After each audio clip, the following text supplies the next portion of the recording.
What's up, ladies and gents, and welcome back to Forza Horizon 5. We are here with another seasonal championship. Finger on the Pulsar, and it's the first one I'm recording so that you get this video earlier, so that you know where to get the car for the stunts. Makes sense, right? And I wanted to get the C-Class championship out of the way.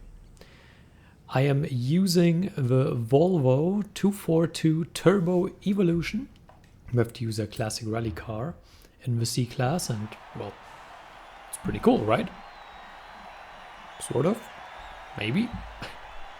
We rarely use a Volvo, so why not, you know? That's what I spent the $100 on, driving Volvos. Oh well. Hey, as long as it's fun, I take it. It's okay, you know? So it's totally fine by me. If the game loads, it'll be even better.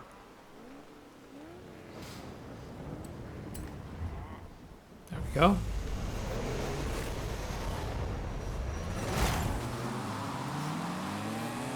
This is...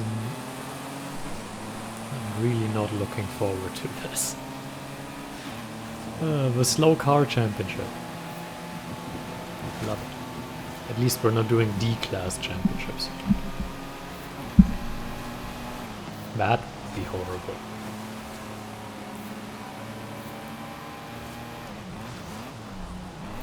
The thing is, I'm honestly not quite sure something like this will get any views, because like C-Class?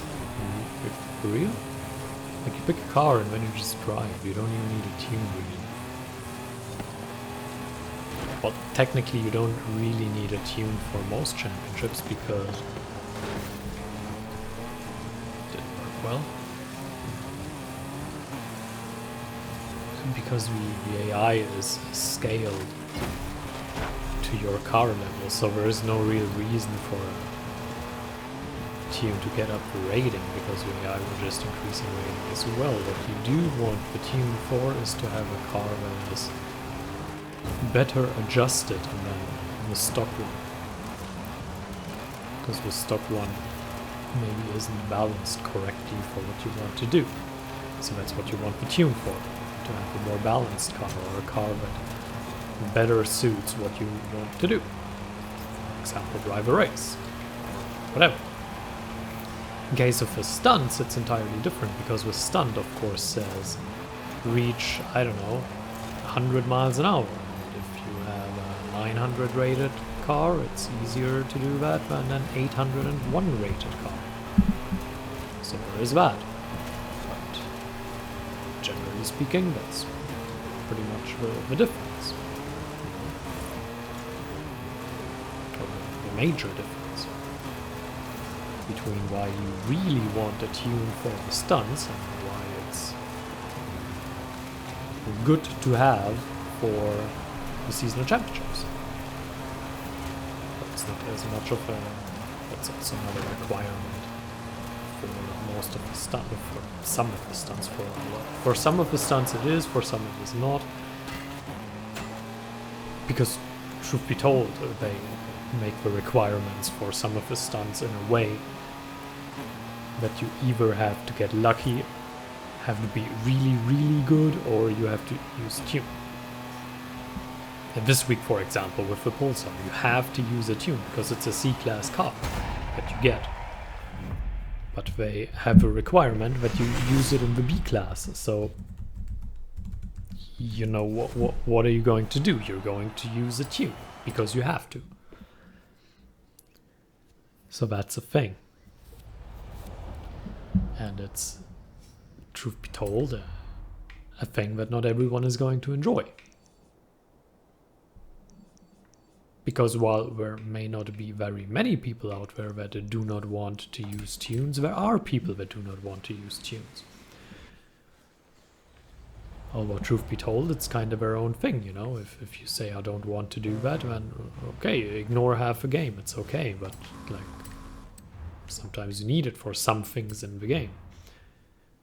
And if you don't want to do it, you can't do these things in the game. Like, it's pretty much that simple. It's kind of your own choice. It's like if I said, I don't like Nissan, I don't want to use Nissans. Okay, then you can't do the stunts this week.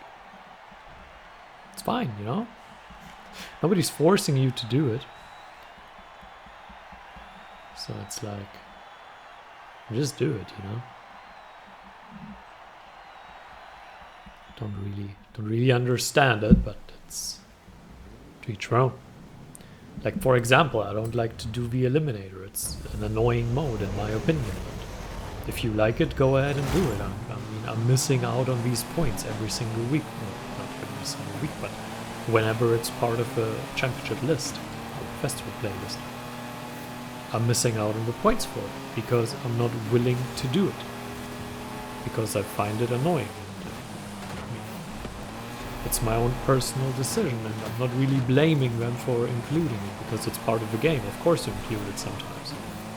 It's fine. I just don't feel like doing it. So I miss these points, and that's okay. If it has a reward that I truly want, I'm probably going to do it, but usually it does not. It's a couple of points that I don't need, that I can get otherwise.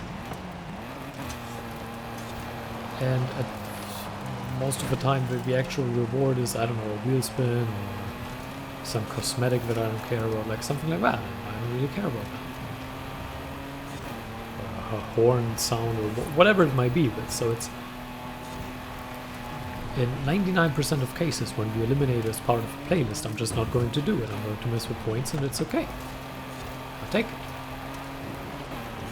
So that's kind of my attitude towards that. Like, do whatever you feel like doing, you know, and nobody's forcing you to do anything, but if you want specific things, you've got to do them. If you want the seasonal championship reward, you got to drive it. Like, for example, here, if you want the Pulsar and you don't want to buy it, actually I'm not even sure if you can buy it, but if you don't have it and you don't want to buy it, if possible, and you don't want to like use any other way of obtaining it, then you got to do the seasonal championship, because that's where you get the reward. And if you don't do it, you can't do the stunts because you don't have a car. And that's kind of the thing. Like, I also had the thought, hey, do I really want to do all of the seasonal championships? Like, it's 3 of them, it's fine. It's not like it's a massive time investment.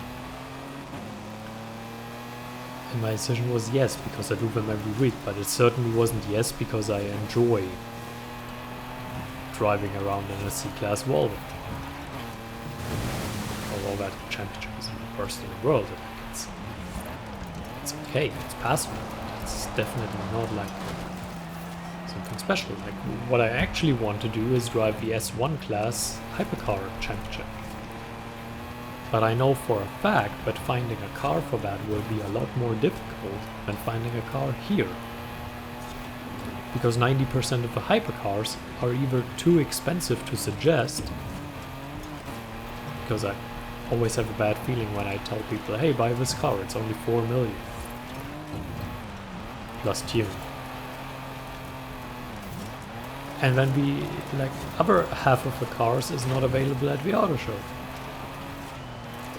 Probably more than half isn't available at the auto show. And I'm like, okay, I can use that car now, but if you don't have it and you come to my video because you don't know which car to use or which tune to use for it, and I tell you, yeah, use this car, and then that person doesn't have it and it's also not obtainable at the auto show, well, then what? So that's kind of a difficult thing. I mean, of course, we could go to the auction house with some cars, at least you could do that. And you could try to obtain it there. Same goes for DLC cars. I would love to use that Lambo that I bought. It's the only car DLC that I actually picked up. Shame on me, I know, but like, I would love to use that more, but of course I can't use it in these videos because, well, for one, you usually don't get any seasonal championships or whatever that actually require such a car. I mean, technically, we had that one series where you had S2 anything goes a lot, and I could have used it there, but the thing is, I can't just go there and say, hey, you know, I'm going to use this car, and if you don't have it, you should buy it, and if you can't afford it, well, get a job. Like, that's a bit rude for me, don't you think? So that was kind of the thinking behind it, and that's also why I don't use the cars. And truth be told, I mean, that's one half of the reason why I'm not buying the others. It's kind of twofold. One, I don't like the business move. I understand it, but I don't particularly enjoy it. To buy a game for $100 where the advertising is it contains everything in the game, which was true at the time it was announced. Like, that was the advertising. Of course, it didn't state nothing will ever be released that isn't part of that. That wasn't explicitly said, but the advertising definitely suggested that this was the case. That you buy the full game with everything inside of it. And when you do buy that and you take all of that money and you put it into the game, and then they come, oh, you know, we have these cool cars that people actually would like that Italian car pack, which has some pretty nice cars, GT car pack, that thing, that has some pretty nice cars. Like, there are some nice cars out there in those car packs. I mean, some of them are abysmal, but it always depends on the taste, you know. I might find a car abysmal and the next person sees it and thinks, oh my god, I have been waiting for that. It's totally possible that's the case. We call these people weirdos. Well, I do. I'm just joking, of course. And that's kind of the thinking behind it is, okay, you lock these cars behind a paywall, and of course it doesn't matter. You still have hundreds of cars and plenty of good ones. So it's not like you can't play the game without that, but I don't know. When you already buy a car pass and when you lock additional cars behind another paywall, I'm not sure I like that. Well, I'm sure I don't like that. I mean, you can blame me as well. I bought one of them. Okay, shame on me. I know that. Shame on me, I supported the system. Not as much as I could have by buying the other ones, but yeah, shame on me, I supported the system. Blame me for all it's worth. But yeah, I'm not a particularly big fan of that, which is why I didn't buy the other ones. And I'm certainly not going out and saying you should buy them. I will say, buy them if you want the cars that are inside of it, because, truth be told, they're not particularly expensive. Although, expensive is always relative. The total amount, of course, isn't very expensive for one car pack. Now, if you want all the car packs, it becomes a different picture. And it especially becomes a different picture when you consider what's inside of it. Because you get like 4 cars or something.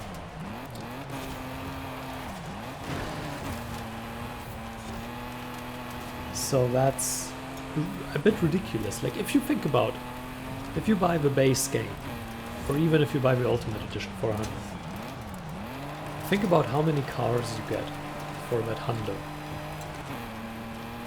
Now think about the fact that it's not just for cars, it's also like for the game, you know, not just for the cars. You get the entire game as well. You get a giant map, and you get 2 map DLCs and whatever. You get all of that for 100. And now think about how little you get for, I don't know, a tenner. And with the car DLCs. Which is a tenth of the price of the game. But you definitely do not get a tenth of the product. More like 1/50th of the product. So if you put it into a certain relation, it's ridiculous. Now from a business perspective, it of course makes sense, and I don't know the cost behind these DLCs or the car packs. Now I don't think the development costs are particularly high for the cars, but there might be some licensing costs behind that. I don't know that, and it's also not my problem. Because I'm the end consumer, I don't care what you do. That's a business problem. The end consumer cares about what do I get and how much do I have to pay for it. The end consumer doesn't care how much licensing cost you have to pay. That's your problem as a company. Like where I work, we also pay licensing costs. Okay, it's fine. We pay licensing costs, it's part of business. That doesn't mean I can just increase the price of my product by however much. People are not going to buy it. They're going to say, it's not my problem, your license is so expensive. Oh, that has been the championship already. I totally missed the end of the championship. I'm so sorry. That's hilarious. I'm really sorry. Thank you for watching anyway. Hope you enjoyed it. And until next time, farewell.